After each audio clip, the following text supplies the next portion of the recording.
What's up, folks, and welcome back to Dyce Reacts, where we are staying in Australia tonight. Oh yeah, we are going to be checking out 8 lies you've been told about Australia. Very much so, check this one out. We ain't going to waste no more time. We're just going to get right into it, folks. We're going to get right into it. Oh yeah.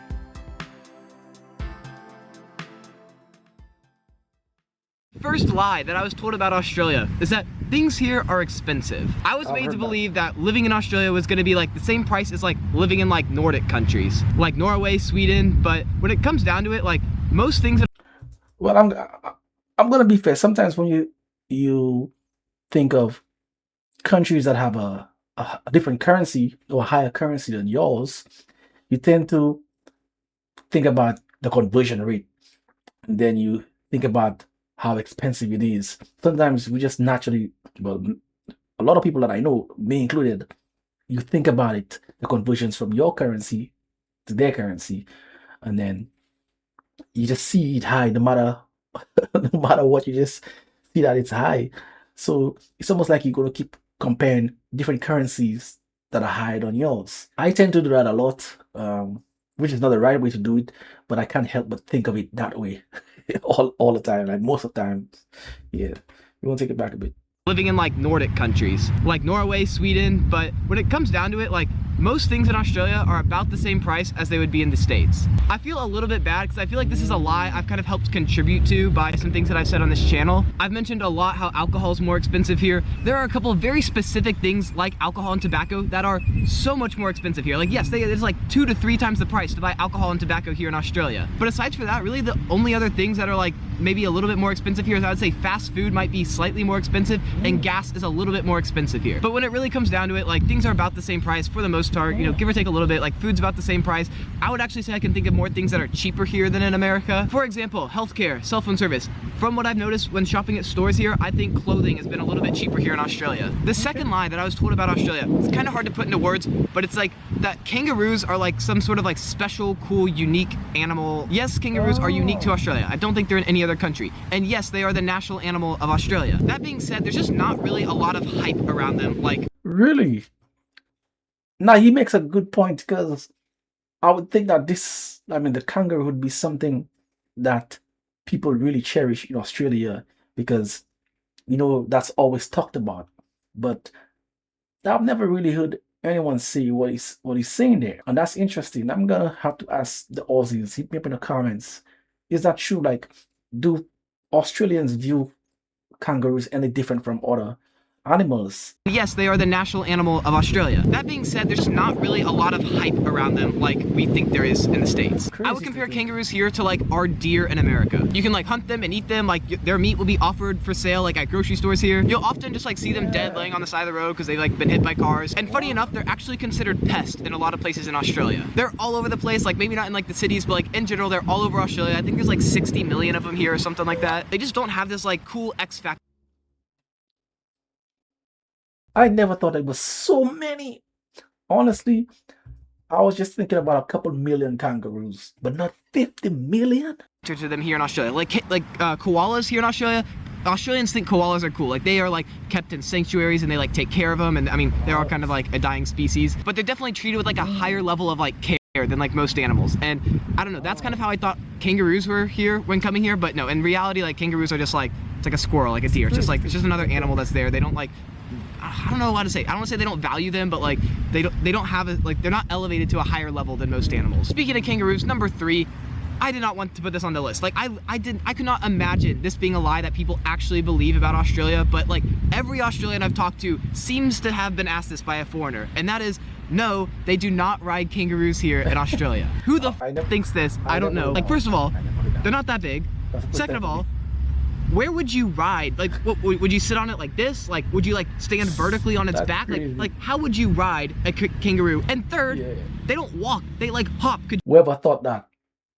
They're certainly watching too much Looney Tunes, man. This is crazy.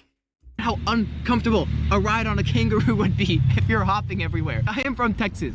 I've been asked a couple dozen times if I ride a horse to school. I think that is a stupid, dumb thing that misconception people would have. But that at least makes like a little bit of sense, because like it is possible to ride a horse. Like a kangaroo, come on guys. The fourth lie that you've been told about Australia is you've been lied to about what are some of the famous Aussie sayings. So one is dingo ate my baby. No one has, I've never heard anyone say that. The second one is crikey. All respect to Steve Irwin. I think he kind of like made that famous, and like, I'm not saying, I maybe have heard it like once here, but it's not something you hear like everyday Australians say. 3 is shrimp on the barbie. No one actually says that. They don't even call shrimp here, they call them prawns. So if they were to say that, it would be prawn on the barbie, but yeah, they don't even really say that much. And the fourth Aussie saying that they don't actually really say here that much is good day, mate. Like, that is probably the most stereotypical Aussie saying, and good day, they say mate. If you want to talk like an Aussie, yeah, say mate. They say that all the time. But good day, yes, they do say it here. I've heard it. Like, it's not like they never say good day. But when they're walking down the street and they see a friend, they don't say good day, mate. They just say like, hey, mate. What's up, mate? How you doing, mate? Like, they don't say good day. Yes, they use it, but by no means is it the most common way to say hello. The fifth lie that you've been told about Australia is that Foster's beer is a famous Australian beer. At one point, like, I don't know, 20, 30, 40 years ago, apparently it was a fairly common beer here. But in today's day and age, nobody drinks it. If you want like an actual common Australian beer, get like a Great Northern or a VB. All right, my sixth lie that you've been told about Australia is that everyone here in Australia surfs. Let me explain this a little, because there's a lot of truth to this, but also a lot of lie to this. So I'm gonna start this off with some statistics. So 2.5 million people, that's about 10% of Australia, are recreational surfers. That's just based on Wikipedia, but I don't know, we'll trust it. That same website also said that only 420,000 people participated in surfing annually. That's closer to 2% of the Australian population, so much lower. Let me give you my take on it. Yes, a lot of people in Australia do surf, but it's not nearly as many people as I was expecting when I came over here. So first, I was in Victoria. Victoria, like most of the population, is in Melbourne. Melbourne is in a bay, so there's not really many waves there at all. Like the waves are like this big there, so you can't surf.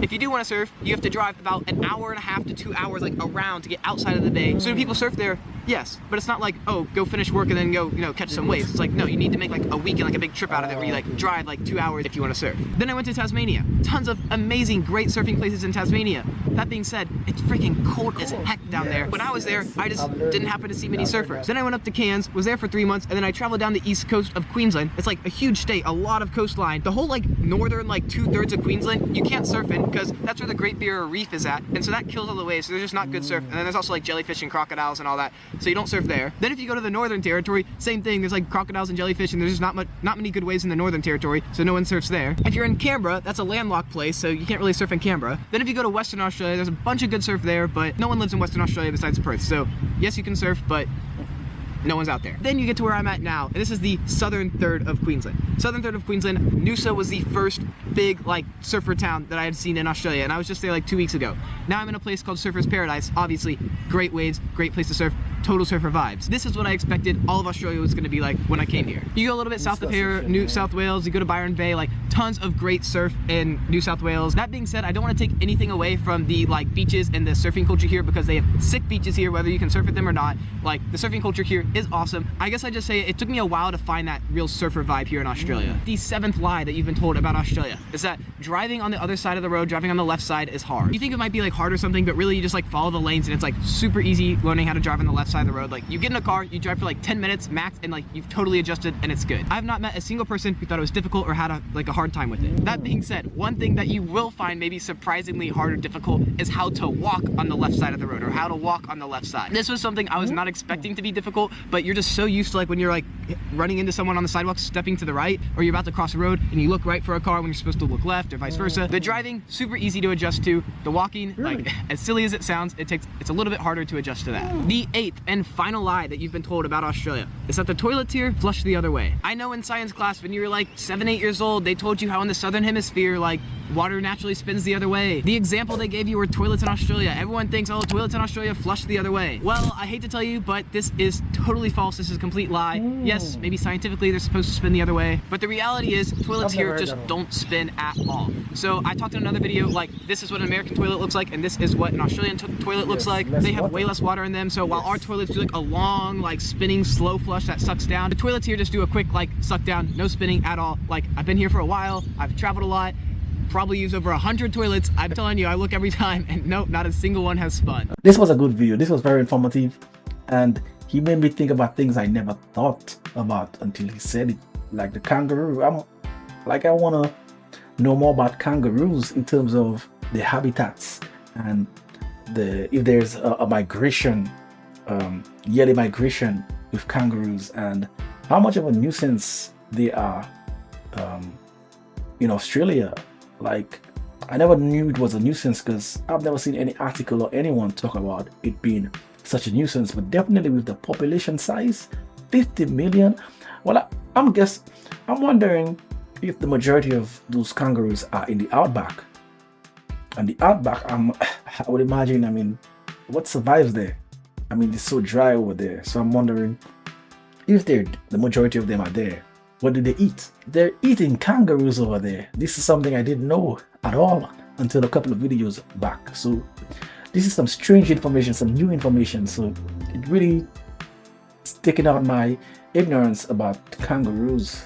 And he really did a number on me just saying that there. So I'm asking the Aussies, hit me up in the comments. Tell me more about the population of the kangaroos and how it's viewed in Australia as of today. And if it's a nuisance, is it more to the farmers are being affected? Because 50 million, I know Australia is a large place, so but still, that's a lot of kangaroos. I would not think it was no more than 10 million kangaroos. So when I hit 50 million, that's insane. Now this video I think is 5 years ago, so it's pretty old. So I don't know if it has went down. So you guys hit me up in the comments with that. But damn, that was interesting. Yes, and I also thought about the surfing aspect. I thought Australia was just a land of surfers, man. But that's the way that it's it's been showed. The media has portrayed it. So you can't blame anyone who thinks that way. This was very informative. Definitely I'm going to be checking out more from him. And you guys, he's still around with us, this individual? Because I think I read some comments, someone said that he passed away. I don't know. I really want to know because I think I saw a post on his channel, on his community, a community post, and I freaked out after, because I saw that comment like maybe like 3 weeks before when I saw the post, and I was like, huh? I thought they said he passed away, but I don't know, guys. You guys fill me up in the comments. But it's been like many years, maybe like 3 or 4 years since he's posted anything on the channel, so I don't know. Yes, keep me up with that information as well. But certainly I'm going to be checking out more from him. If you want to see that long channel archer that I do, hit me up on Dyce Reacts where I do music reactions. This is where I'm going to be making my exit. So until next time, peace out.